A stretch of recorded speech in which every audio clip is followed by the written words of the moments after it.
హృదయపూర్వక వందనాలు.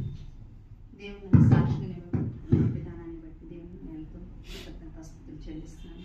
నా సాక్షి ఏంటంటే లాస్ట్ మంత్ డిసెంబర్ 9th నేను ఒక సెకండ్ సండే రోజు నేను ఒక సాక్ష్యం చెప్పాను. ఎంతమంది గుర్తుందో లేదో నాకు తెలియదు. నేను ఇంటికి వెళ్ళి పాస్బుక్ కోసం అప్లై చేశాను అన్నాను. ఆ పాస్బుక్ వచ్చాక ఎప్పుడో చెప్పాలి సాక్ష్యము, పాస్బుక్ వచ్చాక చెప్దాంలే ప్రాసెస్లో ఉంది కదా అని చెప్పి అనుకున్నాను. దేవుడు అద్భుత రీతిగా పాస్బుక్ రావడానికి దేవుడు కృప చూపించాడు. ఇందుని బట్టి దేవునికి స్తోత్రాలు. అదేవిధంగా మా అక్క ఈఎస్ఐ హాస్పిటల్లో చేస్తుందండి. అయితే ఆమె జాయినింగ్ 2012. అయితే 3 years బ్యాక్ ఆమెకు ప్రమోషన్ రావాలన్నమాట. కొన్ని కారణాల వల్ల అందరూ అంటే డిఫరెంట్ అంటే ఫస్ట్ పేరు ఈవిడిదే. అయితే అందరూ ఈ పోస్ట్ మాకు కావాలి, ఈ పోస్ట్ మాకు కావాలని అందరూ లక్షల్లో వాళ్ళకి లంచాలు ఇవ్వడం జరిగిందంట.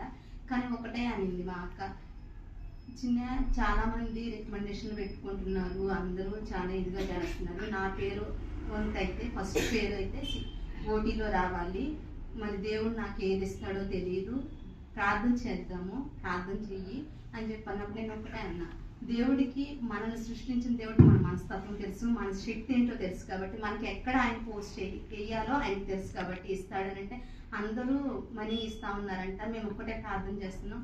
ఆ ప్రార్థన ప్రతిఫలంగా గొప్పగా దేవుడు అందరూ ఏమనుకున్నారంటే సుధాకి ఓటీలో వస్తుంది, ఫస్ట్ పేరు సుధాదే అని చెప్పి అందరూ అనుకున్నారు.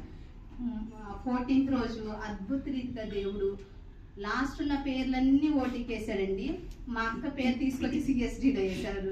ఎవ్వరూ ఊహించలేదన్నమాట. ఏంటి సుధాకి సిఎస్డీ వచ్చిందని చెప్పంటే దేవుడు ఆమెకి ఇచ్చిన వాగ్దానం. నేను ఒక్కటే చెప్పా, నీకు ఈ సంవత్సరం దేవుడు ఏం వాగ్దానం ఇచ్చాడంటే నేను మర్చిపోయాను, నువ్వు తీసుకున్నావు కదా, నువ్వు చెప్పన్నది.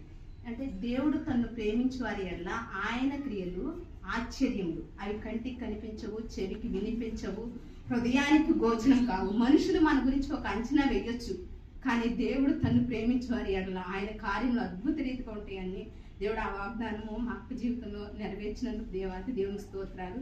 అదే రోజు ఈ సంతోషం ఇట్లా మాట్లాడుకుంటా ఉంటున్నాము. మా చెల్లి వాళ్ళ పిల్ల 3 years అండి. ఆమె ఆడుకుంటూ రంగులేసేది ఉంటుంది కదా, అది అలికేది కలరు, ఆ కలరు తెలియదని చెప్పి అందరం అనుకున్నాము. ఆమె ఆడుకుంటా ఉందంట.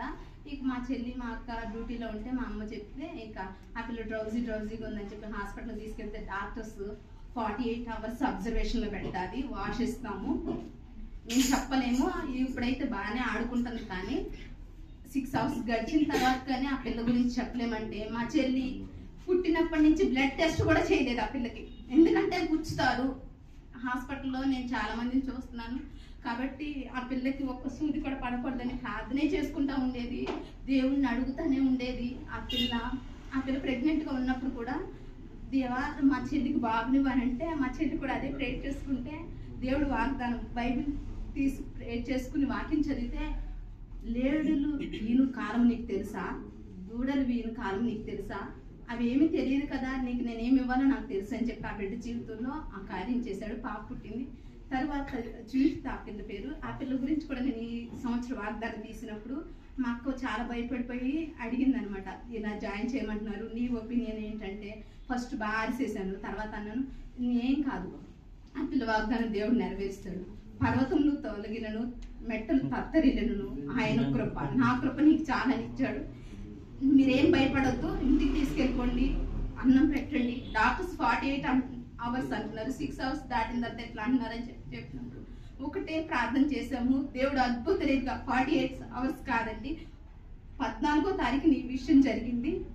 ఇప్పుడు వరకు ఆ బిడ్డని ఎటువంటి ప్రాబ్లం లేకుండా దేవుడు సురక్షితంగా ఉంచాడు. ఇంత గొప్ప కార్యం, యోగ్యత లేని మాయడల, అర్హత లేని మాయడల దేవుడు చేసిన మేలును బట్టి దేవునికి వేలాది స్తోత్రాలు చెల్లిస్తున్నాడు. అదేవిధంగా ఫిలిప్ పాస్టర్ గారు గుంటూరు ప్రయాణమై వెళ్ళి అక్కడ మీటింగ్ చూసుకుని మళ్ళీ అదే రోజు తిరిగి రావడానికి దేవుడు వెంటనే ప్రయాణాలు, తర్వాత అత్తయ్య వాళ్ళ కొడుకు వాళ్ళ మనవడు పెళ్లి విషయంలో కూడా దేవుడు అన్ని బిజీ షెడ్యూల్ అయినా కానీ దేవుడు కాపుదల నుంచి దేవుడు ఎంతో గొప్ప రీతిగా మా ప్రయాణాల్లో తోడున్నందుకు దేవునికి స్తోత్రాలు. మీ అందరూ ప్రార్థన చేసినందుకు మీ అందరికీ నా హృదయపూర్వక వందనాలండి. దేవుడు ఇచ్చింది సాక్షి తన వినికిడిలో దీవించును గాక. ఆమేన్.